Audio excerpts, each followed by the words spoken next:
Hello everyone, I'm Shlok Chaturvedi, host of Pride Lives On. Welcome to our first episode. Yes, Pride Month may be over, but Pride never dies, it lives on. So today we have with us Ankit Bhuptani, DNI leader, TEDx speaker. He's currently doing his MBA. So multifaceted person, and we're really honored to have you, Ankit. How are you doing? Thank you so much. Pleasure to be here. Okay, so I've seen a lot of your work, but just to know from you, like what do you do? Like tell us a little bit about yourself. God, even that is something I myself wonder, what do I do? But primarily my work focuses on three things, and that is diversity, equity, inclusion conversations in education, wherein I do capacity building of teachers, educators in terms of making classrooms inclusive, especially for LGBT children, because that is when we discover ourselves being different, and if we are not accepted at that age, there are chances of child dropping out of educational system or not completing their education or do not feel that they want to study anymore. So, having a conversation on LGBT rights or LGBT identity within education is very important. So, that is my first area of focus. The second area of focus is on diversity, equity, inclusion conversation in workplace, wherein I do capacity building of companies and business organization in making them inclusive for LGBT people. And third area of my focus is on making faiths inclusive. So, education, workplace and faith, these are the three pillars of my work. Okay, that's not something that I've really heard of very much in terms of the LGBT community, where people connect it to faith and spirituality. So I'd like to know, how do you connect spirituality and the LGBT community? So, let us talk about spirituality at first for a few seconds. So, essentially what is spirituality, and the answer for that question can be very subjective. What is spirituality to you can be different from what is spirituality to me, and the number of people you will ask this question, they may have their own different interpretation, which all are right at this place. But essentially in my understanding, spirituality means something wherein I am able to go beyond my bodily condition of body and mind and connect to something which is higher, which is beyond the mundane body and mind. For me to happen, I cannot reject the body and mind. I need to accept my bodily condition as they are in absolute sense, and when I reach to a point of absolute acceptance towards me and the world around me, only then in my understanding I can move to the later stage of connecting with something which is higher. तो आध्यात्म मेरी दृष्टि में ये है कि हम हमारी जो शारीरिक और मानसिक स्थिति है उसको संपूर्ण तरह स्वीकार करके ही उसको अगर हम गौण कर देंगे, उसको हम तिरस्कृत भाव से देखेंगे तो हम उससे आगे नहीं बढ़ सकते. And for that to happen I need to accept myself who I am. अगर मैं अपने आप को स्वीकार नहीं कर सकता तो मैं समष्टि का स्वीकार नहीं कर सकता. एंड मेरी ये journey what I am, which includes my sexuality, which includes my gender identity, which includes my gender expression.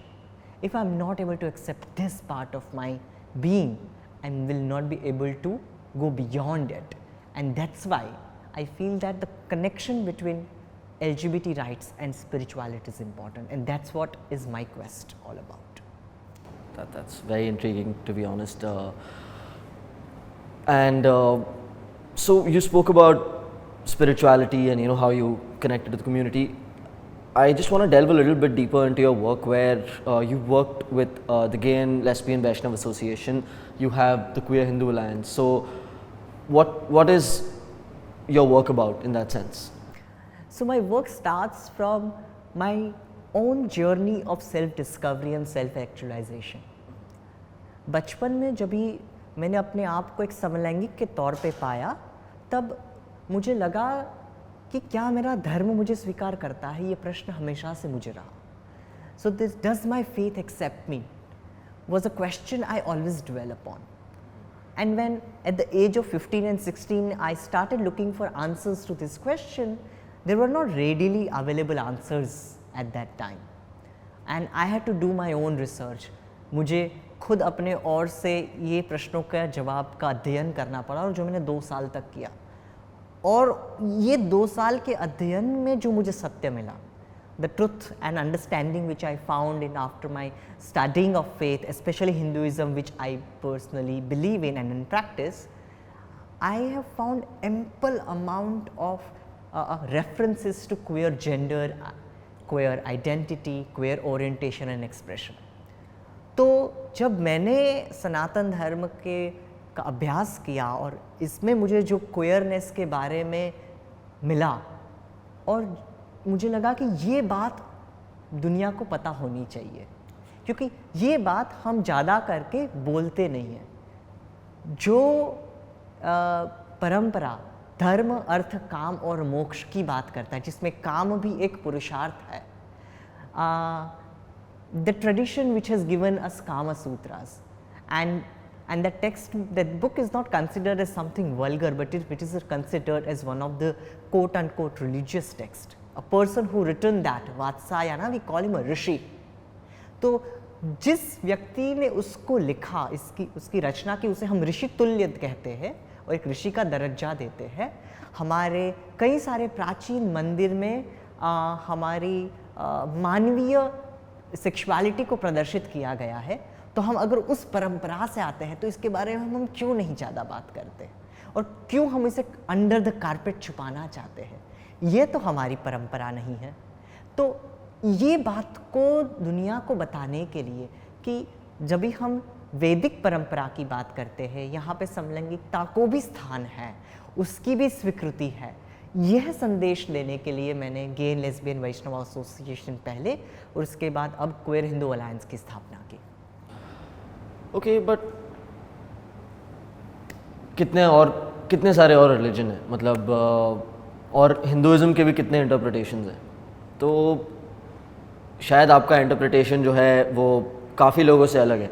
तो जिनके अलग इंटरप्रिटेशंस हैं, आप उनको क्या एडवाइस देना चाहते हैं? मतलब how would you convince them of your beliefs? जब मैं छोटा था ना, तभी मेरी मम्मी मुझे घर के नज़दीक के शिवा टेम्पल में लेके जाती थी। So when I was young, my mom used to take me to a nearby Shiva temple, and as we enter the temple of lord Shiva there, my mom used to ask me to do a particular ritual, and that ritual is called as pradakshina. Now what is the pradakshina? We enter the temple and we circumambulate the deity, right? That's the ritual we practice. What is the meaning of this ritual? If you understand, there can be multiple interpretations. One of the interpretation is so beautiful, and that is that when you enter the temple and before bowing down to the deity, or after that when you go around the deity, truth is at the center and you are moving around it. Now the truth which I am looking at from a point A can be different from the truth of the person who is standing at point B, and same is true for somebody who is standing at point C. यानी कि कितने सत्य हो सकते हैं? एक वर्तुल पे जितने बिंदु होंगे वो अनंत है, इतने ही सत्य के इंटरप्रिटेशन हो सकते हैं, उतने ही दर्शन हो सकते हैं। So the word darshan, the world view, my darshan can be different from your world view and the person's world view and the third person's world view, and there can be n number of ways to look at the same truth. And once you understand that you have to go around the whole deity and circumambulate in the circle, then you bow down to the deity. यानी कि परम सत्य का को हम निवेदन तभी करेंगे कि जब भी हमने सारे पर्सपेक्टिव के ओर से दर्शन कर लिया। Now if I am standing at point A and saying that no, this is the truth, क्योंकि मुझे तो मेरा दर्शन में ये सत्य दिख रहा है और person standing at point B उसको इस तरह से दिख रहा है, and then we both are fighting, we both are sillily fighting. So you ask me the question कि अंकित आपका इंटरप्रिटेशन ऐसा है, लेकिन हो सकता है किसी और का इंटरप्रिटेशन कुछ और हो और कोई और कुछ और बात कह रहा हूँ, तो उसकी एक मूल इंटरप्रिटेशन ये है कि हम सब अलग अलग स्थान पे एक वर्तुल पे खड़े हैं और हमारा वर्ल्ड व्यू हमारे स्थान के आधार पे बना हुआ है। हो सकता है वो सत्य हो सकता है वो ना सत्य हो, लेकिन जब तक हमने दूसरों के पर्सपेक्टिव को भी अकोमोडेट नहीं किया, तब तक हम परम सत्य को प्राप्त नहीं कर रहे हैं या परम सत्य की बात नहीं कर रहे हैं। तो as a queer person, as a समलैंगिक व्यक्ति, भारतीय समलैंगिक व्यक्ति जो सनातन की बात कर रहा है और जो ह्यूमन राइट्स की बात कर रहा है, मेरा इंटरप्रिटेशन मेरे धर्म का ऐसा है, किसी और का कोई और हो सकता है। तो ये हुआ एक theological answer. Okay, now let me come to a second part और a different way to answer that question, and that is there is something which is common and agreed upon by all the citizens of India, and that is the constitution. चाहे आप सनातन धर्म में मान रहे हो, चाहे आप किसी और धर्म को बिलीव करते हो, चाहे आप किसी भी धर्म को बिलीव नहीं करते, राइट, या चाहे आप किसी एक धर्म के किसी एक विशेष संप्रदाय को बिलीव करते हो, एक बात जो हम सबको जोड़ती है एक सूत्र में, वो है हमारा कॉन्स्टिट्यूशन यानी कि संविधान के प्रति निष्ठा का भाव। और संविधान क्या बात कर रहा है? What is the constitutional talking about? The constitutional value is talking about equality on its preamble. It is talking about life of dignity. It is talking about no discrimination. So these are the constitutional value which we all have collectively agreed upon as a citizen of India. As a भारतीय हमने ये मूल्यों के ऊपर अपना स्वीकृति दी हुई है। तो मैं ये कहता हूं कि चाहे आप धर्म को मानो या ना मानो, क्योंकि आज आपका इंटरप्रिटेशन कुछ और हो सकता है किसी और के इंटरप्रिटेशन से, दैट इज परफेक्टली फाइन। आपको मेरे इंटरप्रिटेशन को अग्री करने की बात नहीं है, लेकिन जब भी हम एलजीबीटी राइट्स की बात कर रहे हैं भारत के परिप्रेक्ष्य में, तभी हमें कॉन्स्टिट्यूशनल को देखना होगा कि क्या संविधान इस बात की इजाज़त देता है कि कोई भारत में समलैंगिक हो सकता है। तो अगर हम संविधान को देखते हैं, स्पेशली माननीय सर्वोच्च न्यायालय का जो 2018 का फैसला था, if you look at the 2018 judgement which is given by the constitutional bench, संविधान पीठिका ने ये जजमेंट दिया था कि समलैंगिकता को गैर कानूनी मानना भारतीय संविधान के खिलाफ है। So when a constitutional agrees something, we all agree. So my advocacy of LGBT rights is not a religious one, but my advocacy for LGBT rights within an Indian context is related to the constitution, which we all have agreed upon. That brings up, I mean, what you've just said to me brings up a few questions in my mind, and it's a very interesting take. I've never thought of it so deeply. It's been always very surface level as compared to what you've said. But firstly, when you told me about the ritual that you did, about going around in different perspectives and how we might not have the same perspective, you said your mom made you do that. Now I want to know, your mother, she's religious? Yes, she is. Okay. How do you convince her, and has she been convinced, or to what extent is she convinced of your beliefs in that sense? So with my mom, I never had a sit down conversation that, mom, sit, I want to tell you something, I'm gay. That never happened. Okay. But at the same time, I'm so out, and I have been working in the area of LGBT rights for last 12 years now. Of course she knows, everybody knows, but she never makes an attempt to have a verbalized conversation on it, right? And it is like don't ask, don't tell policy of the US military, which was there at one point of time. And I feel that acceptance of rejection or rejection can also come in gray areas, and it not necessarily be always in black or white, right? So a silent approval is also approval. For a person who is just a 10th standard passed in old metric structure, which they never even called it SSC or 10th, they used to call it metric. In Gujarati medium, studied in a tier 2 city in Gujarat, Gondal, next to Rajkot. For that lady who is 62 right now, if I'm expecting her to act like a Netflix mom or a parent whom you will call in your show who has accepted LGBT rights, it's too much of ask.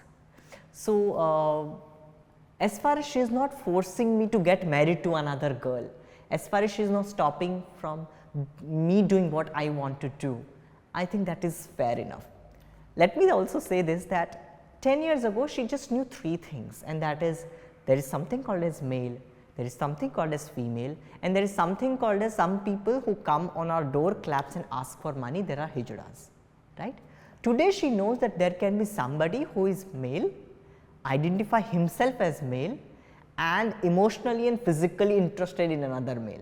So, this whole conversation which is beyond male, female and trans, of this, there is this whole umbrella of diverse gender identity and orientation is something she knows. I think that's enough for me right now. That's amazing. I mean, yes, it is very difficult for us to expect people who are from a very different generation, a different time, to be, you know, so sped up with these things. But Netflix mom is a good one. I'm going to use that. I love that, to be honest.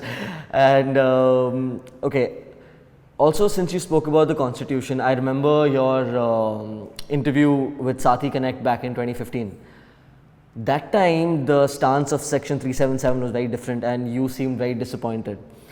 I want to know how your journey has been from there to now in terms of this particular topic, and you know, what your experience was in terms of when the decision of the government changed, and how you took it, and do you think we were fast enough in doing that, or do you think that it should have definitely happened much sooner?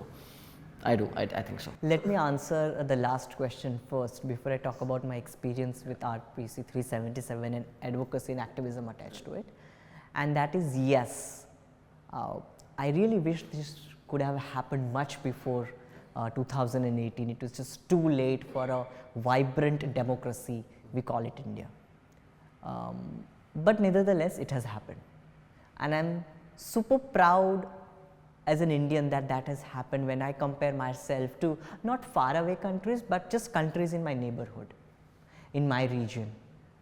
So, in terms of LGBT rights and acceptance, India in last 8 to 10 years have achieved tremendous amount of growth and progress. Is it enough? Absolutely not. There is so much more needs to happen, but let us also acknowledge and celebrate what we have achieved.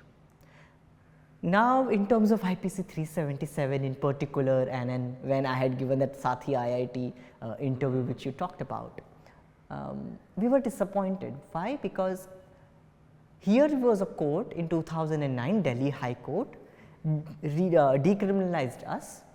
Then we were forced to go back in the closet and say that we are criminal by the Supreme Court, and then the case was going on. Correct? So, I remember on 11th of December 2014, when Honorable Supreme Court of India gave its negative judgment, the first judgment which recriminalized homosexuality in India. I was at Humsafar Trust, which is the one of the first LGBT rights organization of India. They are headquartered here in Wakola, in Kurla, and it was around 11 o'clock. I mean, generally now that we know, because of many important judgment of Supreme Court, we know that around 11:15 Supreme Court gives its judgment, which side is winning, which side is losing, right. So, that was a something similar time at 11 a.m. in the morning. The judgment comes in and say that we have lost the case. And at that time, the office of Humsafar Trust was full of two set of people. One of the LGBT community who wanted to be together in solidarity, whatever the judgment is, we wanted to be together as a community to support each other. But there were another set of people as well in that office, and that was of media and news channels. India, I think, have more than 200 registered news channels which work 24/7, so everybody is looking for news. So that office was full of news cameras. I have never seen so many news channels and news cameras in my life ever. So, as judgment comes in, they were looking out for people to give interviews from LGBT community and give their interpretation of the judgment live on TV debates. And at that time, very well known activists of those time were busy with, like, well known news channels. But as I told you, there are so many news channels out there. So, they were still looking that, is there anybody who can speak Gujarati and talk about LGBT? Is there anybody who can speak Marathi and all? Because all known people were busy with English news channels which are much viewed, but there are so many others. And at that time I thought that if I do not talk today, do I have a right to say that my rights has been taken away? I said that enough is enough, I will come out. And many times people say this, that there are circles of coming out, that you come out to your best friend first, then you come out to your sibling first, then you come out to your cousin then, and later you come out to your immediate family, then you come out to a larger world. So, there are 7 to 8 circles of coming out. I did not follow any of that structure. I just came out directly on news channels. So, morning 11:30 a.m. to evening 7:30 p.m. I was on a news channel after news channel after news channel talking about how we as a community is disappointed. In the evening time, the Supreme Court website updates the whole judgment, that why they have given judgment the way they have given. I was sitting in office cabin of Pallav Patankar. He was one of the very well known LGBT rights activist, and at that time he was working as a director programs of Humsafar Trust. And I asked Pallav as a mentor that, Pallav, tell me something, how do we bring the change? Today is one of the saddest day for our community, and I want to be one of the person who will bring the change. And Pallav gave me one of the best advice in my life, and he told me just one sentence. He told me, Ankit, what you did today since morning will make you a celebrity activist because you are coming on TV, but will it bring a change? Because your voice is something can be shut on a press of a remote control button. If somebody do not like my conversation, they can switch on the TV, switch off the TV, or change the news channel. We need to be the voice wherein we reach out to people directly without they have an option of shutting our voice. This was there in my mind. I take a train back from Kurla station to Dombivli where I stay. I had a press release with me which talked about how we as a community are disappointed. Along with that, I had a first page of constitution with me, the preamble of the constitution. I don't know what happened to me. Sometimes nature wants you to do something and you be an instrument of doing so. I suddenly stood in a crowded Mumbai local train in a second class compartment with this press release in my one hand and a constitutional preamble on second, and I started talking in Marathi Hindi saying that मैं एक समलैंगिक हूँ और मेरे अधिकारों को आज छीना गया है। और किसने छीना है? वो इंस्टीट्यूट ने जो मेरे संवैधानिक अधिकारों को प्रोटेक्ट करने के लिए बना गया था, इसलिए मैं डिसअपॉइंटेड हूँ। और ये मैंने हिंदी और मराठी में मुंबई लोकल ट्रेन्स में किया। By the time I reached Dombivli from Kurla station, I think 2 to 3 compartments I changed. I talked about, I gave this 5 minutes talk and made people aware कि आज का ये judgment ऐसा आया है. I go back to my bed and the consciousness comes in or sanity comes in, and I ask myself, what the hell did I do? There could be people who could follow me. There can be somebody who can hate me and hate me because of their hate. Anything could have happened. It was a risky thing to do. But then I thought that if I don't talk now, I really don't have right to sit and complain that, oh, I am in a country where my rights has been taken away. I need to work towards it. I go back the next day to my work where I was working. I give my resignation and I take a train to Valsad in an unreserved compartment, and I continue that journey, what I did in Mumbai local train for 6 months, and traveled in 5 different states in Gujarat, Rajasthan, some parts of Karnataka, of course Maharashtra, and some part of Delhi NCR, and did this public advocacy conversation in unreserved compartments of long distance train, in ST buses, government buses, outside colleges and school, in vegetable markets, especially in tier 2, tier 3 cities and villages, where LGBT is not considered as some privileged conversation to have in a studio like this in English, which we are having right now, but it's completely different, where people are yet not reaching out to. I wanted to reach out there. So my conversation of doing advocacy for IPC 377, sorry for a very long answer, but has been of connecting with fellow citizens on the values of the Constitution.